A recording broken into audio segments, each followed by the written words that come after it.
ప్రియమైన నా రైతు కుటుంబ సభ్యులకి నమస్కారాలు. నేను బ్రహ్మయ్య నాదేంద్రని మాట్లాడుతున్నాను. నేను స్వీయ అనుభవంతో రచించిన సూక్ష్మజీవులతో వ్యవసాయం అనే పుస్తకము మనం ఆర్గానిక్ చిల్లీ ట్రేడింగ్ యూట్యూబ్ ఛానల్లో పెట్టే వీడియోలను ఫాలో అయ్యే రైతులు ఈ బుక్ దగ్గర పెట్టుకుని వ్యవసాయం చేయడం ద్వారా తక్కువ ఖర్చుతోటి అధిక దిగుబడులు తీసుకోవచ్చు. తర్వాత పంటల్లో వచ్చే అన్ని సస్యరక్షణ చర్యలని కావలసిన మందులు ఏ విధంగా వాడుకోవాలనేది ఈ బుక్ ద్వారా తెలుసుకొని సులభతరంగా వ్యవసాయం చేసుకోవచ్చు. ఈ బుక్ కావాల్సిన వాళ్ళు మన ఈ వీడియోలో కింద ఆఫీస్ నంబర్స్ స్క్రోల్ చేయడం జరుగుతుంది. ఆ నంబర్స్కి కాల్ చేసి ఆర్డర్ పెట్టుకోవాలి. ఈరోజు మనము వరిలో నారుమడి ఎలా పెంచుకోవాలనేది ఇంతకుముందు ఎక్స్ప్లెయిన్ చేయడం జరిగింది. ఈరోజు వరి పంటపై వచ్చే చీడపీడలు వాటిని ఈ బయలాజికల్స్ అంటే సూక్ష్మజీవులతో వ్యవసాయం అనే విధానంలో సూక్ష్మజీవులతోటి వరిలో వచ్చే చీడపీడలు అంటే తెగుళ్ళు కానీ పురుగులు కానీ ఎలా కంట్రోల్ చేయొచ్చు, అసలు ఈ వరిలో వచ్చే చీడపీడలు ఏంటి, పురుగు సంబంధించిన సమాచారం, తెగుళ్ళకు సంబంధించిన సమాచారం ఈరోజు చర్చిద్దాం. వరిలో మనం నారుమడి నుంచి వరిని పీకి ప్రధాన పొలంలో నాటిన తర్వాత వచ్చే పురుగు చీడపీడల గురించి చర్చిద్దాము. దానికంటే ముందు వరి నారు పెంచిన తర్వాత ప్రధాన పొలాన్ని ఎలా తయారు చేసుకోవాలంటే, ఒక సైడ్ వరి నారుమడి విత్తనం పోసిన రోజే, తుకం పోసిన రోజే పచ్చిరొట్ట పైర్లు వరి ప్రధాన పొలంలో వేసి 30 రోజులు 30 నుంచి 40 రోజులు పెరగనిచ్చి వాటిని భూమిలో కలపాలి. కలిపేటప్పుడు ఓడబ్ల్యూడిసి ద్రావణం కానీ trichoderma, pseudomonas, bacillus subtilis, EM solution ఇలాంటివి భూమికి ఇచ్చి దాన్ని భూమిలో కలియదొనటం ద్వారా దమ్ము చేయటం ద్వారా అవి త్వరగా కుళ్ళిపోయి మన పంట కాలానికి కావలసిన ఒక వరి పంటకి కావలసిన ప్రధాన పోషకాలు, సూక్ష్మ పోషకాలు అన్నీ కూడా ఈ పచ్చిరొట్ట పైరుల ద్వారా పంటకి లభించడం జరుగుతుంది. అయితే ఆ పచ్చిరొట్ట పైరుల ద్వారా వచ్చిన బలము ఈ సూక్ష్మజీవులు అనేది మొక్క ఎదుగుదలను బట్టి అవసరాన్ని బట్టి కొద్ది కొద్దిగా పంట అయిపోయే వరకు కూడా ఈ పచ్చిరొట్ట పైర్లు మనం వేసిన పశువుల ఎరువుల నుంచి వచ్చే బలాన్ని పంట అయిపోయే వరకు కూడా ఈ సూక్ష్మజీవులు నిదానంగా పంటకి ఇవ్వటం జరుగుతుంది. తద్వారా నువ్వు పంట కాలంలో యూరియా కానీ డిఏపి కానీ ఇలాంటి రసాయనాలు ఏవి వాడకుండా కూడా పచ్చిరొట్ట పైర్లు ఇచ్చిన బలమే పంట అయిపోయే వరకు కూడా మొక్కలకు సరిపోతుంది, వరి పంటకు సరిపోతుంది. తర్వాత నువ్వు ప్రధాన పంటకి ఏ విధమైన ఎరువులు ఇవ్వవలసిన అవసరం లేదు. అయితే పంట ఎదుగుదల దశలో పిల్లకి దుబ్బు బాగా కట్టడానికి భూమిలో ఓడబ్ల్యూడిసి ద్రావణం అనేది, తర్వాత మైక్రోరైజా అనేది భూమిలో దుక్కి ప్రధాన పంట పెట్టే రోజు ఒక 100 గ్రామ్స్ మైక్రోరైజాని చేను మీద ఒక 150 లీటర్ వాటర్లో కలిపి మైక్రోరైజా, తర్వాత ఎన్పికే నత్రజని, భాస్వరం, పొటాషియం సంబంధించిన శిలీంధ్రాలని భూమికి ఇచ్చి ట్రైకోడెర్మా, సూడోమోనాస్ ఇలాంటివి చేస్తే సరిపోతుంది. తర్వాత ఓడబ్ల్యూడిసి ద్రావణం అనేదాన్ని పంట కాలం మొత్తం కూడా ప్రతి 10 రోజులకు ఒకసారి మినిమం ఒక ఎకరానికి 200 లీటర్ వాటర్ భూమి ద్వారా ఇవ్వడం ద్వారా నీకు ఏ విధమైన తెగుళ్ళు కానీ పురుగులు కానీ మొక్కకు ఆశించవు. ఒకవేళ ప్రతికూల పరిస్థితులు వచ్చినప్పుడు పంటలపై వచ్చే చీడపీడలకి స్పెషల్గా ఏ చీడ వస్తే దానికి సంబంధించి ఏ మందులు కొట్టుకోవాలి అనేది ఇప్పుడు ఇక్కడ మీకు ఎక్స్ప్లెయిన్ చేయడం జరుగుతుంది. ఇప్పుడు వరిలో కాండం తొలుచు పురుగు అటాక్ చేస్తుంది. కాండం తొలుచు పురుగు అటాక్ చేసినప్పుడు బ్యాసిల్లస్ తురింజియస్ అనేది బీటీ అనే బ్యాక్టీరియా ఉంటుంది. దానికి వేపగింజ కషాయం కలిపి కొట్టుకోవచ్చు. లేదనంటే స్వాతి, సౌమ్య అని బ్యాక్టీరియా కల్చర్స్ ఉంటాయి మన దగ్గర. ఈ రెండు కలిపి కొడితే కూడా ఈ కాండం తొలుచు పురుగు పోతుంది. అది కూడా కాదు అని అంటే మెటారైజం అనేది వేపగింజ కషాయం కొడితే కూడా ఈ కాండం తొలుచు పురుగు పోయింది. అంటే రైతుకి ఆప్షన్స్ ఒకే పనిని 3 రకాలుగా ఎలా చేయాలనేది ఇక్కడ మీకు ఎక్స్ప్లెయిన్ చేయడం జరుగుతుంది. కాండం తొలుచు పురుగు అనే దాన్ని బీటీ బ్యాక్టీరియా కంట్రోల్ చేస్తుంది, స్వాతి, సౌమ్య అనే బ్యాక్టీరియా కల్చర్స్ కంట్రోల్ చేసి, మెటారైజం రైలు ప్లస్ వేపగింజ కషాయం ఈ రెండు కలిపి కొడితే కూడా కంట్రోల్ చేస్తుంది. అయితే తర్వాత సుడిదోమ ప్రధానంగా ఈ సంవత్సరం ఎండాకాలం పంటలోకి వచ్చేసరికి సుడిదోమ రైతుల్ని బాగా ఇబ్బంది పెట్టి చాలా దిగుబడిని తగ్గించడం జరిగింది. ఇది కంట్రోల్ కాని సమస్యగా సమ్మర్ క్రాప్లో వరి పండించిన వాళ్ళకి బాగా ఇబ్బంది పెట్టింది. అధిక టెంపరేచర్లు ఉండటం వల్ల ఈ సుడిదోమని కంట్రోల్ చేయాలంటే ఈపీఎని కంట్రోల్ చేస్తాయి. ఎంటమో ప్యాథోజెనిక్ నెమటోడ్ అనేది కంట్రోల్ చేస్తుంది. అది కాని పక్షంలో వర్టిసెల్లం సీతాఫల్ కషాయం ఈ రెండు కలిపి స్ప్రే వర్టిసెల్లం లకానియా ప్లస్ సీతాఫల్ కషాయం ఈ రెండు స్ప్రే చేస్తే కూడా కంట్రోల్ అవుతుంది. లేదనంటే వెక్టిసెల్లం ప్లస్ బవేరియా బ్యాసియానా ఈ రెండు కలిపి కొడితే కూడా ఈ సుడిదోమ అనేది కంట్రోల్ అయింది. తర్వాత ఆకుముడత కూడా బవేరియా బ్యాసియానా వెక్టిసెల్లం లకాని ఈ రెండు కలిపి కొడితే కంట్రోల్ అయింది. లేదు అని అంటే స్వాతి సౌమ్య ఈ రెండు కలిపి కొడితే కూడా ఆకుముడత కంట్రోల్ అయింది. లేదు అంటే బవేరియా ఆముదం కషాయం ఈ రెండు కలిపి కొడితే కూడా ఆకుముడత తగ్గిద్ది. లేదనంటే బవేరియా సీతాఫల కషాయం ఈ రెండు కలిపి కొడితే కూడా ఆకుముడత తగ్గింది. తర్వాత ఆకునల్లి, కంకినల్లి, ఆకు చుట్టు పురుగు ఇవి రెండే. ఇప్పుడు ఆకునల్లి వచ్చేదానికి ఎర్రనల్లి. ఆకునల్లి అంటే ఇది ఏమవుతుందంటే ఆకు మీద చిన్న చిన్న పత్రహరితాన్ని గీకి ఎర్రటి మచ్చలు ఏర్పడుతుంది. చేనుని కనుక మనం దూరం నుంచి చూస్తే చేను తగలబడిపోయినట్టు ఉంటుంది, మొత్తం ఎర్రగా అయిపోయి తగలబడిపోయినట్టు ఉంటుంది. అలాంటి దానికి ఈ ఆకునల్లికి ఎర్రనల్లి ప్రధానంగా ఎర్రనల్లి అనేది పంటను ఆశించడం వల్ల ఆకునల్లి అని అంటారు. ఈ ఎర్రనల్లి ఆశించడం వల్ల పంట ఎర్రగా అయిపోయి కాలినట్టు అవుతుంది.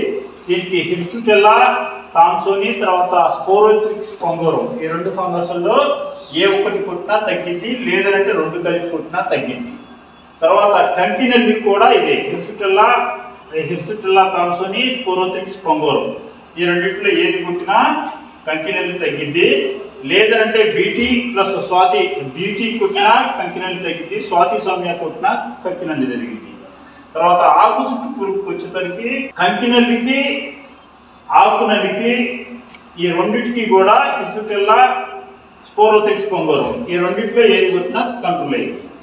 తర్వాత ఆకు చుట్టు పురుగు ఏదైతే ఉందో ఇది తల భాగంలో ఆకులు కొట్టి చిన్న చిన్నగా పై భాగంలో నుంచి కాండం దోచుకుంటూ ఆకులన్నింటినీ దగ్గర చేసేసి ఉచ్చులాగా తయారు చేసి పంట నాగం చేస్తుంది. దీన్ని ఆకు చుట్టు పురుగుని బీటీ బ్యాసిలస్ తురింజెస్ తోటి కంట్రోల్ చేయొచ్చు, స్వాతి సౌమ్యతోటి కంట్రోల్ చేయొచ్చు. లేదనంటే మెటారైజం వెళ్ళి ప్లస్ మెటారైజం అన్సిఫోలియా ఈ రెండు కలిపి స్ప్రే చేసినా కానీ ఈ ఆకు చుట్టు పురుగు పోయింది.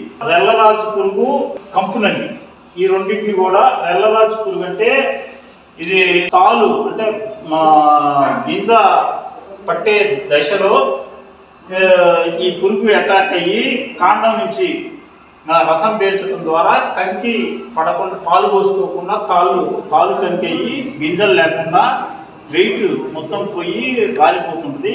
దీన్నే రెల్లరాజు పురుగు అంటారు, కంకిరాజు పురుగు అంటారు, తాలు పురుగు అని కూడా అంటారు. దీన్ని బీటీ లేదా స్వాతి సౌమ్య కొడితే కూడా ఇది కంట్రోల్ అయిపోతుంది. మెటారైజం వెళ్ళి లేదా మెటారైజం అనిస్ఫోలియా ఈ రెండు కలిపి కొడితే కూడా ఈ రెల్లరాజు పురుగు అనేది కంట్రోల్ అయిపోతుంది. కంపునల్లి ఈ కంపునల్లికి వచ్చేసరికి వేపగింజల కషాయము, తర్వాత వెక్టిసిలియం లకానియా, వేపగింజల కషాయము, బవేరియా బ్యాసియానా ఇవి రెండు కలిపి కొడితే కూడా ఈ కంపునల్లి పోతుంది. అయితే నేను ప్రధానంగా ఇవంటే స్పెషల్గా మనకి పురుగుల్లో పంటకి సహజంగా ఏంటంటే కెమికల్ వ్యవసాయంలో ఒక్కొక్క పురుగు ఒక్కొక్క మందు కొట్టుకుంటుంటారు. కాబట్టి రైతులకి ఏంటంటే ప్రతి పురుగుకి విశ్లేషించి చెప్పటం ద్వారా ఇది దీనికి అనేది వాళ్ళు ఆ సిస్టమ్ ఫాలో అవుతారు. కాబట్టి నేను ఏ పురుగుకి ఏంది అనేది ఇక్కడ చెప్పడం జరిగింది. ఇది స్పెషల్గా బాగా ఎక్కువగా అటాక్ అయ్యి పంట నష్టపోయినప్పుడు ఈ స్పెషలైజేషన్ వర్క్ చేయండి. లేని పక్షంలో NWDC ద్రావణాన్ని ప్రతి 10 రోజులకు ఒకసారి స్ప్రే చేసుకుంటే అసలు ఇవేమీ రావు. NWDC ద్రావణాన్ని ప్రతి 10 రోజులకు 15 రోజులకు ఒక స్ప్రే పంట మీద ఇచ్చుకున్నట్లయితే 90% ఈ పురుగులు ఏవి కూడా అటాక్ చేసింది. అది సింపుల్ వర్క్. అది ఎవ్రీ 15 to 20 డేస్కి ఒకసారి NWDC ద్రావణం కనుక స్ప్రే చేస్తే మీకు పెద్ద ఖర్చు కూడా ఉండదు. జస్ట్ 50-60 రూపాయలే.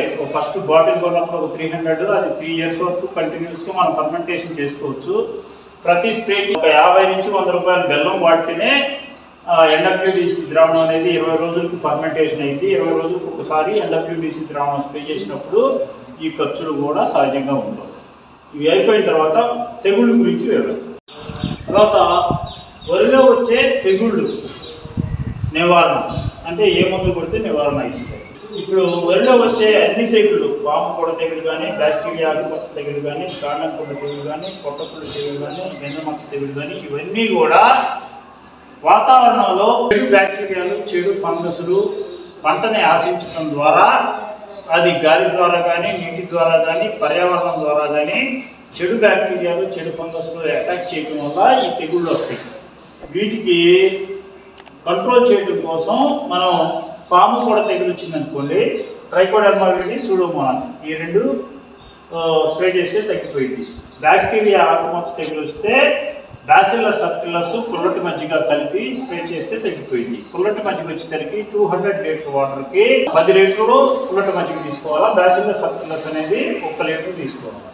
తర్వాత కాండం పుళ్ళు, పొట్ట పుళ్ళు తెగులు ఈ రెండింటికి కూడా ఈఎం సొల్యూషన్ పుల్లటి మజ్జిగ కలిపి కొడితే ఈ రెండు తెగుళ్ళు కంట్రోల్ అవుతుంది.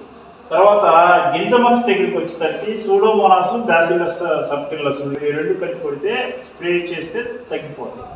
ఇవి కాకుండా ఇంకా చీప్ మెథడ్ ఏంటంటే ప్రతి 10 రోజులకి OWDC ద్రావణం పుల్లటి మజ్జిగ కలిపి కొడితే అసలు ఇవేమీ లేకుండానే పంట అయిపోయింది. మనకి ఏ విధమైన రోగాలు రాకుండా పంట లాస్ట్ వరకు కూడా ప్రతి 10 రోజులకి OWDC ద్రావణం మీకు మనం ఏదైతే సూక్ష్మజీవుల వ్యవసాయం అనే బుక్లో OWDC ద్రావణం గురించి ప్రొసీజర్స్ ఒక 7-8 రకాలుగా OWDC ద్రావణం ఎలా తయారు చేసుకోవాలి అనేది మనం ఆ బుక్లో ఇవ్వడం జరిగింది. యూట్యూబ్లో కూడా మన ఆర్గానిక్ చిల్లీ ట్రేడింగ్లో OWDC ద్రావణం గురించి వివరించడం జరిగింది.